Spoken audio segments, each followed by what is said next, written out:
Dueling top 10 quarterback rankings for the 2026 NFL Draft ahead of the 2025 college football season, and we're split on Arch Manning.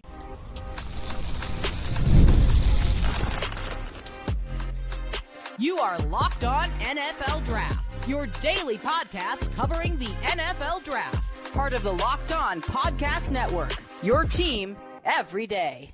Welcome back to the Locked On NFL Draft Podcast, your daily podcast covering your favorite draft prospects, part of the Locked On Podcast Network, your team every day. I'm your boy, Damian Parson. I'm an NFL draft analyst with Bleacher Report. That's my guy, Keith Sanchez. He's director of scouting with the Draft Network and 2019 national champion with those LSU Tigers. Thank you so much for making Locked On NFL Draft your first listen today and every day. Shout out for being our everydayers. Time to rank our top 10 quarterbacks, our dueling top 10. Keith made his list. I have mine. We're going to talk about guys. We're going to start this thing off with quarterbacks who can raise their stock during the 2025 college football season. Those kind of middle of the pack, mid-tier quarterbacks that you need to know. Then we're going to close this thing out with our top 3 quarterbacks and have that discussion. But before we can get into all of that, this episode is brought to you by Monarch Money. Take control of your finances with Monarch Money. Use the code Locked On NFL at monarchmoney.com for 50% off your first year. Stock raising quarterbacks from our top 10 list. Keith, when you think about these quarterbacks that can raise their stock, of course, LaNorris Sellers, right? Like, I think the way he started the season, that was rough. Old Dominion, that game was tough to watch. But then you see him, that Kentucky game was tough as well. I think the LSU game, he was starting to turn the corner. Then he got hurt in the middle of that game and everything. But once you got towards the back end of that season and they were able to rattle, you saw the confidence growing with him. He started to throw the ball better, make the right decisions with the football, whether it was to throw it or run it. You know what I mean? I think that's a big thing for athletic quarterbacks is like, should I stand in the pocket and rip these throws and try to be a pocket passer, or should I just be myself and use my legs whenever I need to, right? And he started to find that balance between the two, knowing that, hey, I could put this team and this offense on my shoulders. And I think for him, the main thing I want to see him clean up, Keith, that's going to help boost his stock is ball protection. And it's not the interceptions. Yep. That's what I put in my report. It's the fumbles. That's exactly what I put in my report. I'm like, I don't mean to cut you off. I'm just jumping in. You're good. I agree 100%. And I'm like, I was like, protect the football, bro. Like, and protect the football and minimize the net. Like, is it minimize the risk or minimize the mistakes? And what I'm trying to say is this, that when you have the play is going bad, right? Mm-hmm. Tuck the ball. If you run for 1 yard, that's fine, right? But don't run backwards and we lose 20 yards, right? Don't take the sack when you could throw the football away. Don't fumble the football when you could just throw the football away, right? And I agree with you 100% because as I was watching him, I'm like, okay, there's a lot there. But the conversation is going to be DP. And it's just and on this podcast, we just be completely transparent and honest, right? Mm-hmm. There is NFL situations where quarterbacks may not necessarily get groomed the right way, right? And you look at a Jalen Hurts in his situation, obviously his mentality and his talent level, by itself, but also being put in a situation to win.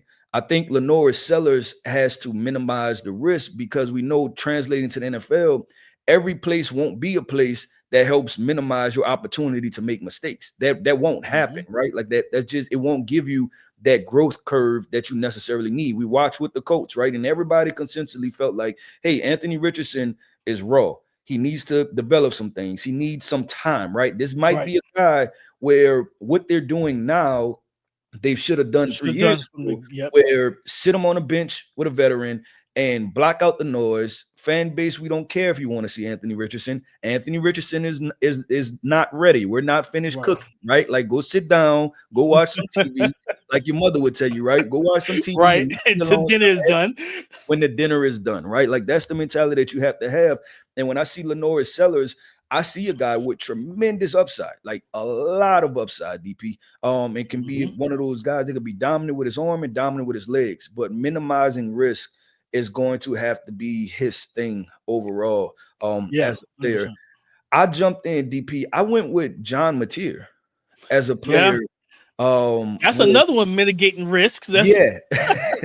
He's a wild boy, DP. He's a wild boy.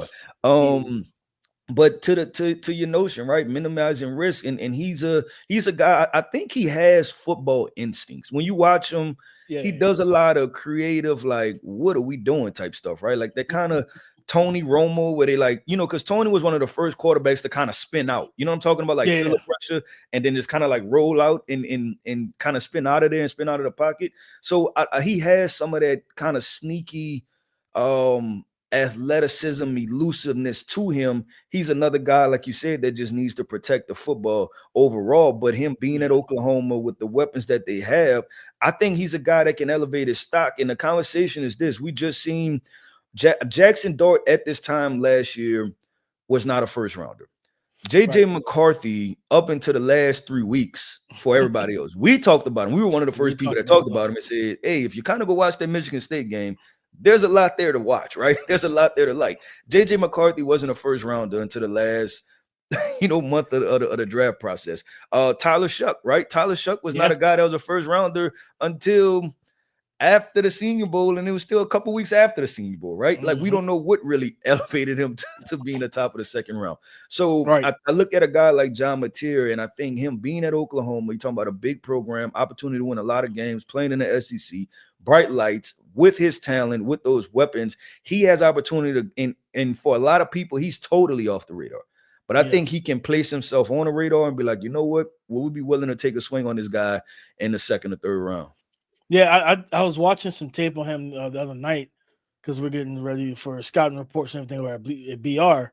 And I watched the Boise State game. The opening, like the first play of for his offense of the game, he went like 60 yards almost scored a touchdown. It was like a QB draw. And I was like, that's a wild way to open up a game. I was like, that's the first call of the game. They went empty. And he read it right. He hit it. I think he made one defender miss and then took it up the sideline. And they had a defender come across the field when I think one of the DBs was able to track him down, stop him from scoring. But he got to like the low red zone. I think they caught him inside the 10 or inside the 5. And I'm like, yeah, he's got like the arm angles, that arm, the elasticity with the arm. He can change the arm slots and everything. And he's got that gunslinger to him. There's not a throw he doesn't think he can make.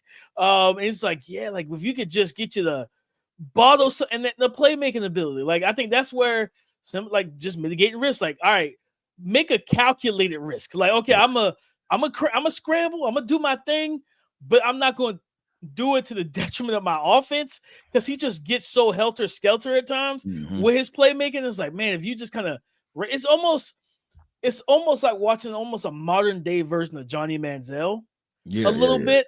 And I'm just like, do I see a lot of Manziel in him?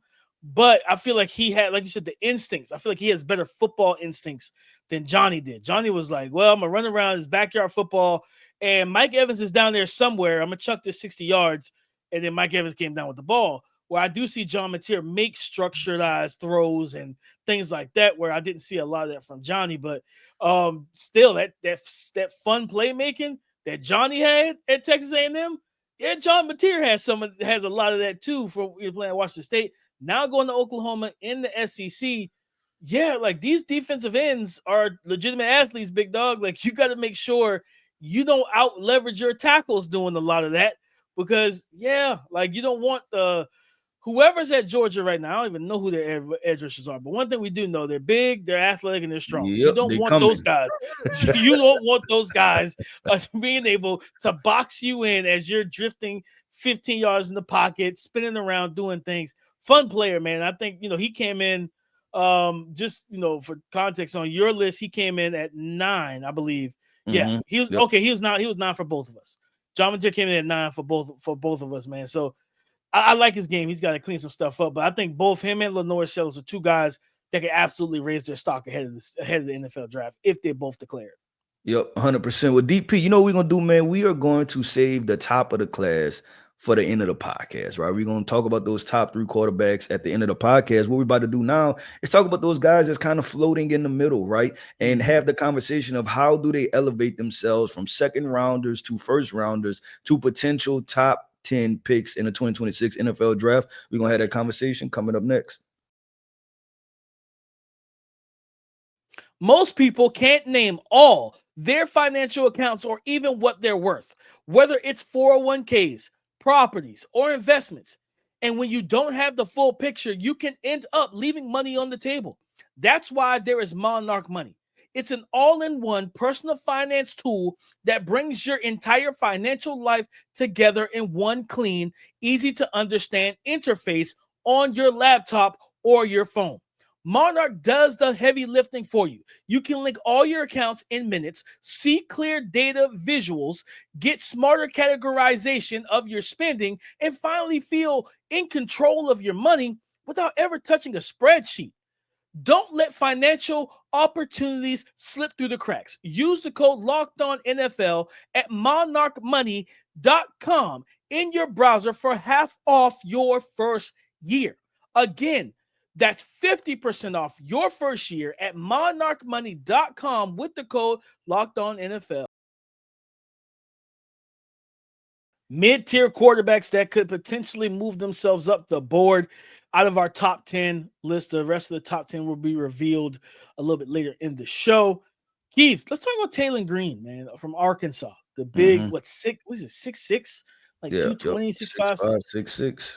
And we did a scouting profile, beginning of summer. Maybe that was like maybe end of May. Feels like a long time ago at this point. And he's such an interesting study because physically he's got everything: arm talent, size, ridiculous athleticism at his size, rushing ability. You can call design stuff. He can create on his own. Right. He's also he's not like a straight line runner. He gives you enough wiggle and start, even though he's so tall, to make guys miss and keep plays going.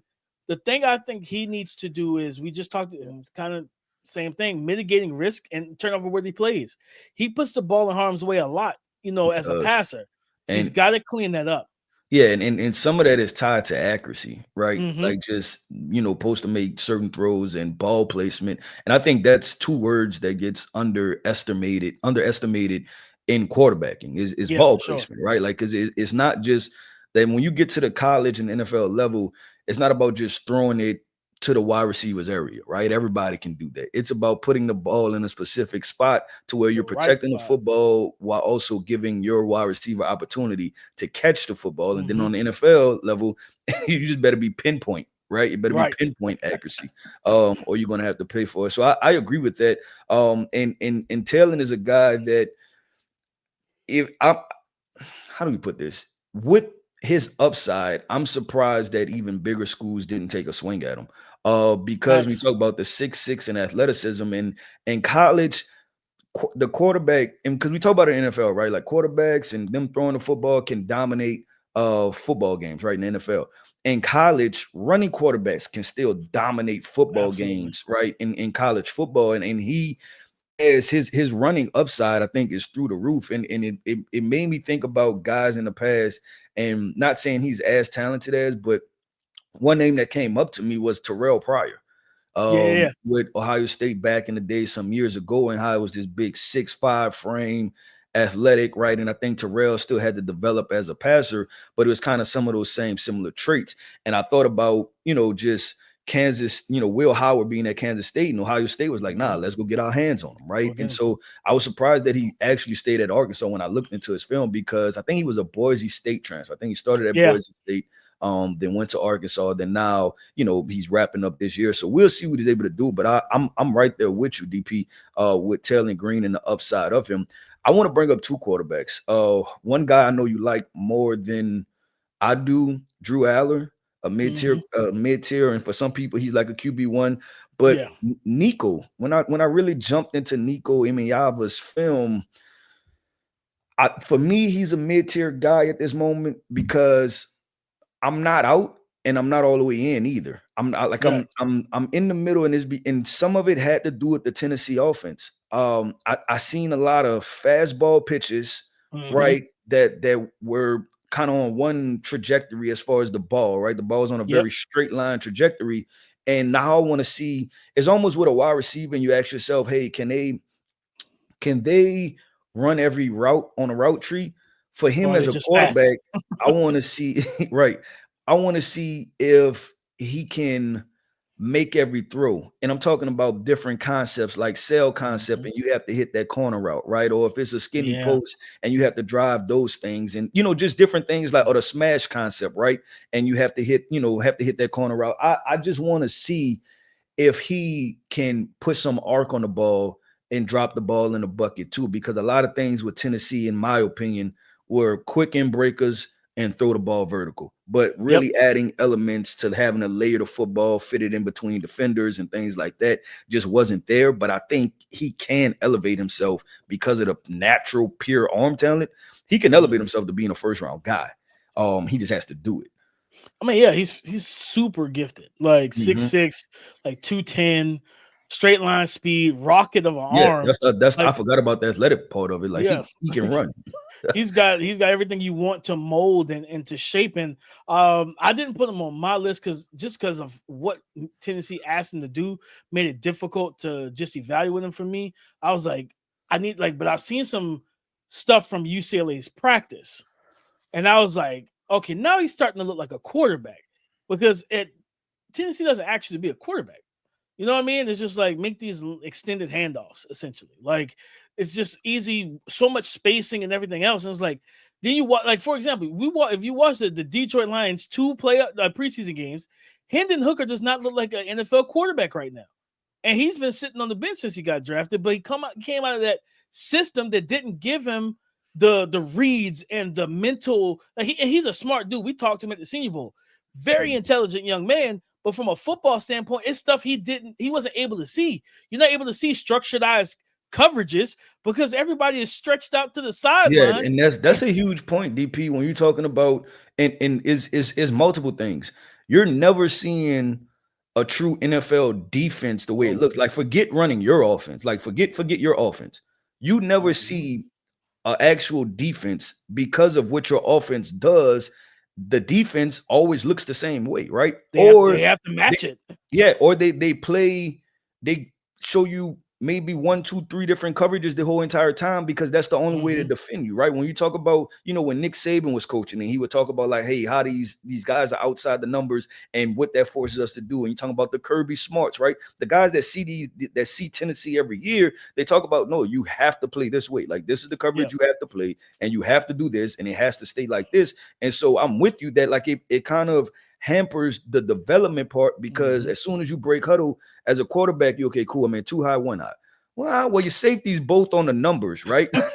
Opposite numbers. So what are we doing? Like, you don't know what that is. Like, man, I know I got an end cut, I got a slant, I can hit it, and he can run. Especially Dante Thornton. It was like, I hit him I lead him, he catches it in open field. Nobody's catching that dude, right? So it just made it easy. But I'm with you.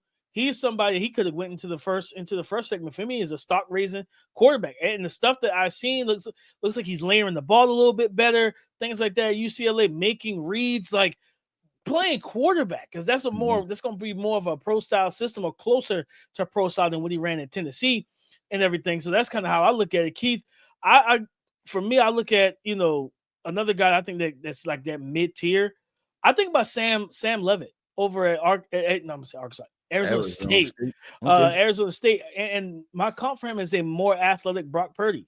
I think he's a more toolsy Brock Purdy. Okay. I think that his arm talent his arm is stronger. Brock is mobile, as we all seen in the Super Bowl stuff. The Super Bowl, I think against the Lions that before they went to the Super Bowl, his legs became a little bit of a problem for defenses because they were so accustomed to him sitting in the pocket. He's like, no, I'm gonna go ahead and get out the pocket and make plays. And same thing with Sam Levitt. We saw that in the Texas game. Didn't have Jordan Tyson. I don't think he trusted any of those other receivers outside of Cam Scatterboo. So you saw him kind of run around, use his legs when he needed to. So he's an athletic kid. He's tough. He's gritty. And to me, he throws a good ball. He's not a guy that like throws with just a fastball pitcher. So he's got good arm talent and a good arm strength, and he has arm talent because I feel like he knows how to control it. And now coming back, for this year, same thing we talked about with Jordan Tyson. You two came back together. Like, so you get your star wide receiver back everything. I think Kenny Dillingham is the head coach. Yeah. So your system and everything's going to be the same. I think this young man absolutely is one of those mid-tier quarterbacks that, granted, he doesn't have to come out this year. He could decide to go back for 2027, right? Now, that could be risky with DJ Lagway and some of the other guys who are also eligible for 2027. You gotta pick your poison right now. You know what I mean? As a quarterback, you gotta really make sure. But I think he could definitely be somebody that we talk about day 2 of the draft, moving himself up to the top of the second round. Because I mean, watching him and then thinking about when I watched Tyler Shuck, he's younger, but I'm like, yeah, like Tyler Shuck, I think his arm is better, but I think this kid is more mobile or has similar mobility and everything. And I just think he played better within structure than Tyler Shuck did not want to be hit and everything, and that's when you saw the the clear bad decisions from Tyler Shuck show up when you start getting pressure on him. I think Sam Levitt is somebody that definitely people need to watch this year. I think I have him. He's like 6 on my list. He's made the top 7. I like his game a lot, and like I said, that kind of toolsy Brock Purdy, sign me up for that. Yeah, I mean, because that's something that you could work with, right? At the end of the day, and be able to groom. And like you said, he's so young. Like I think he's a true junior entering this year, right? So LaNorris, like there's a couple like this. Most of the quarterbacks we're talking about, I don't think maybe 1 or 2 are seniors. Most of these guys are either junior or redshirt junior. So we don't know how this quarterback class is going to end up, DP. Nope. We have no idea. We might end up with Garrett Nussmeier and Carson Beck, right? But we'll see. We'll see how it goes. But DP, let's keep this thing going, man. You know what we do over here at Locked On NFL Draft? We save the best for last. We're going with the top 3 quarterbacks. Who are the top 3 quarterbacks in our rankings? We're going to have a discussion about that coming up next. This episode is presented by Yahoo Fantasy. This year, me and the Locked On NFL Draft podcast are playing on Yahoo Fantasy, and you should too. Whether you're a first-timer or a veteran making your millionth league. To celebrate 28 years of fantasy football greatness, Yahoo Fantasy is dropping 28 big new features over 28 days throughout August. To kick it off, they just dropped Yahoo Fantasy Guillotine Leagues, a killer new way to play fantasy football on Yahoo, where the lowest scoring team gets eliminated each week until there's only one team left standing. With the season around the corner, now's the time to get your league together and give this new mode a try. If you're more into the classics, you can still play in head-to-head private leagues or join a public league. But stay tuned for more killer announcements and start playing Yahoo Fantasy Football now at yahoofantasy.com/LockedOnNFL.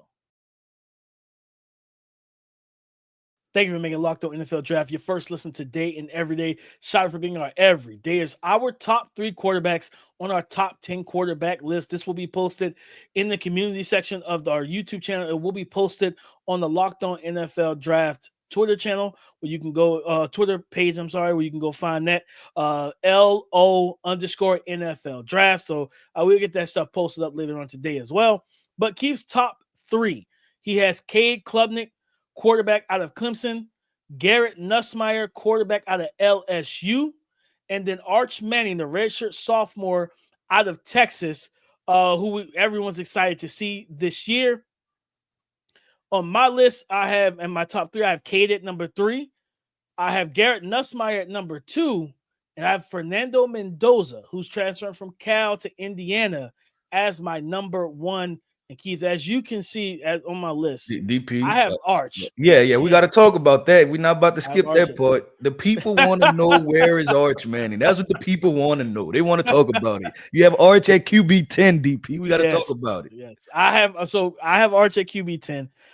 Not because of talent or nothing like that. I was like, man, he threw less than 100 passes. I was like, I'm with it. I was like, I couldn't, because you know how we always talk about like narratives, like stuff like that. I was like, would we feel this way if his last name wasn't Manning? You know what I mean? Yeah. Like as a community, I was like, if his last name was Johnson, it was just like, is his dad playing in the league? His granddad, uncle? No, he's just a quarterback with last name Johnson.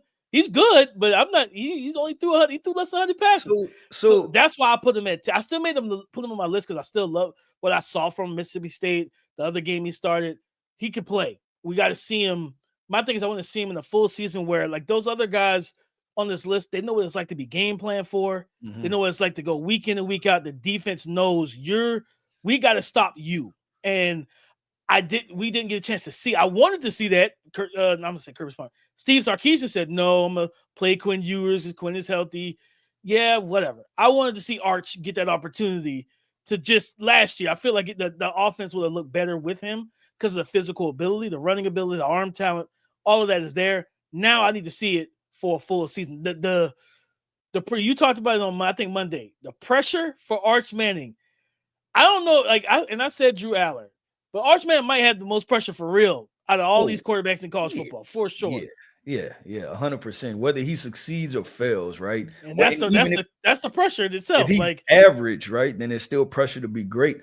So this, I think this is a fun conversation, right?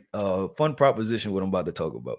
So we talk about this quarterback class, and I'm with you, right? And usually I'm the opposite side. Is that I'm always the guy where you got to show me. I need to see it, yeah. Right? You usually lean on the side of, potential and upside and what they can be. I'm more of like, nope, if you ain't show me, I don't want to hear about it, right? Do it.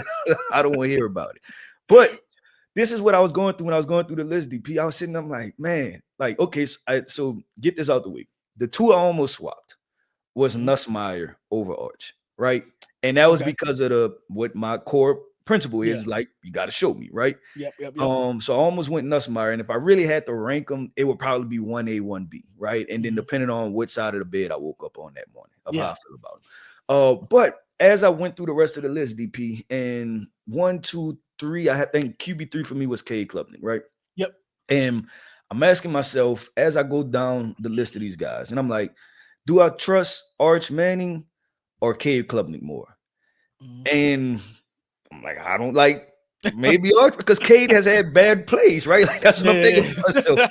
Do I trust Arch or LaNorris? And I'm like, I just watched him fumble the ball 5 times. Do I trust Arch or Nico? Nico was playing at Tennessee. I don't know what that is. So it became when you go through it that way, DP, it became more of like who do I trust? It was like it's like pick your poison. It was I don't really know. I don't know. But the Arch, and I just went back to what I said, that the Arch Mississippi State game, I just thought that it was one of the best football games played by a quarterback that we evaluated in the 2024 season, right? So that's why for me.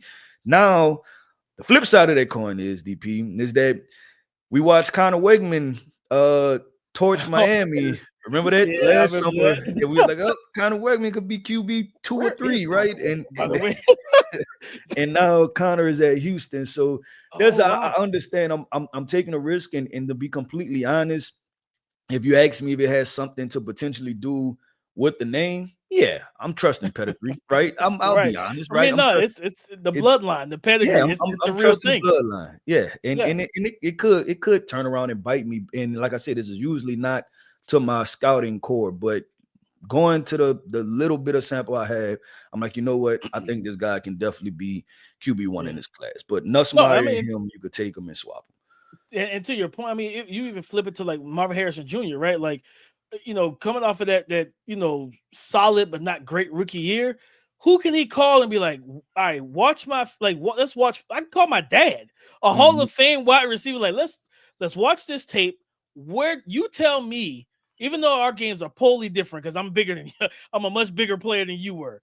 Tell me where I went wrong, right? And like now your dad can give you those. The same thing for Arch. At the end of the season, Arch can call up Peyton, Eli, go to his, his granddad, like Arch, like, Archie, like, all right, where did I go wrong in this game against Georgia or whoever? Where did I mess up? And that's when that bloodline, that pedigree comes in, because you're going to have guys in your ear that's in your bloodline, that's played at the highest level, Hall of Fame players who've won Super Bowls that could coach you out of some of the flaws and stuff like that you may have and the mistakes you made as a young player. Yeah, so I'm with you.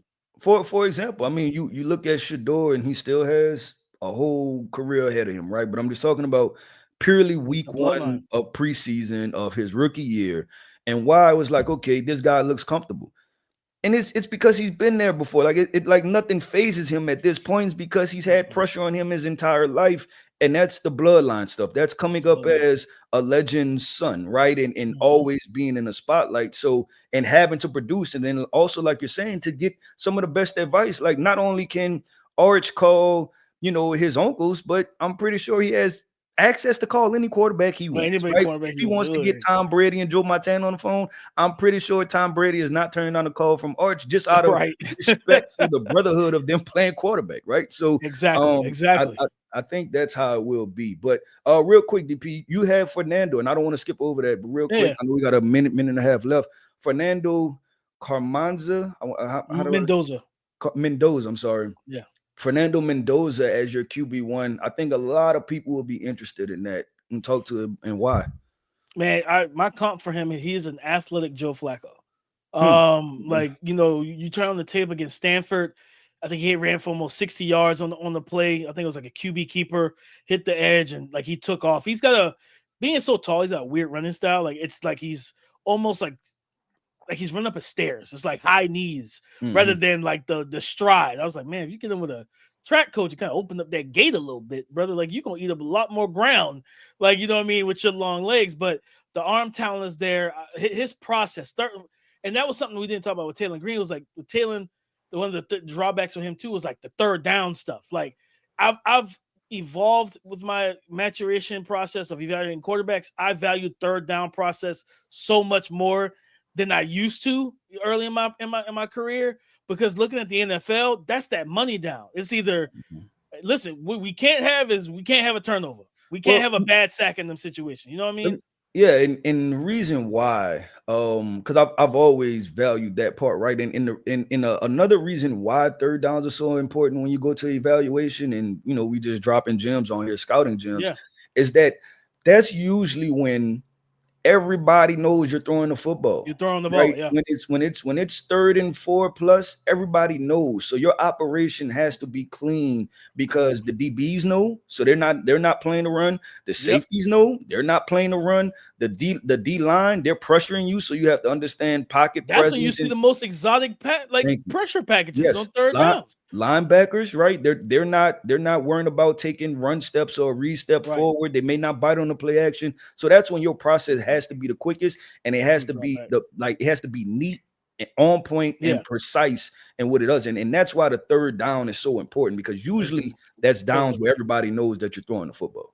And that's what I like about Mendoza and that. And when how many times we see guys get pressured and just everything goes to hell. Yeah. Like everything goes to hell. Like their accuracy dips. Like they don't want to get hit. Like you watch that Auburn game from Mendoza. He got hit. He still threw a dime when he got hit too. His running back got blown up. I don't know who Auburn sent off the edge, but he just destroyed the running back. And I was like, this could have been a torn ACL, to be completely honest, because he ran him right into his knee, and he still threw a perfect back shoulder down the sideline, right? Later on in that game, I think it was at maybe the 30, and he may have been corner route. He throws it on the money as he's getting hit in the rib cage. Like you get a free runner, he stands tall, he knows and he sees it, but he's like, I get it out. He gets it out quick. His accuracy, the ball placement, I love his arm talent. This is where, for me, this is some projection baked in.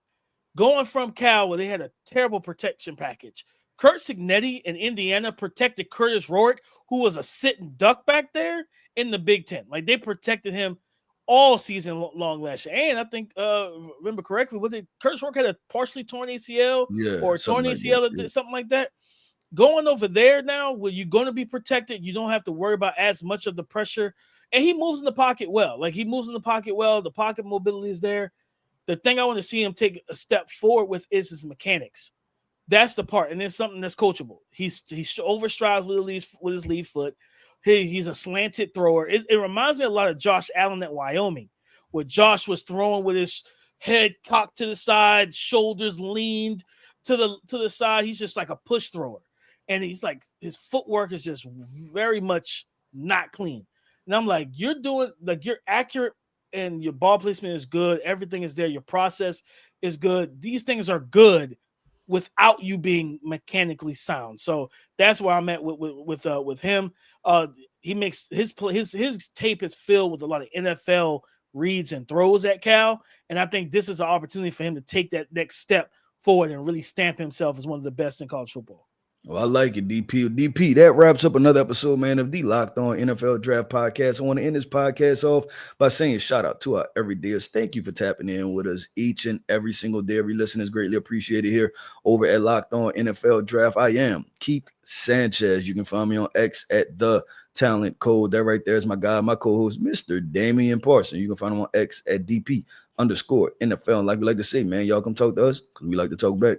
Go subscribe and follow for free on YouTube, wherever you listen to podcasts, to get the latest episode as soon as it is available. Guys, come and join the conversation again tomorrow on the Locked On Podcast Network, your team every day.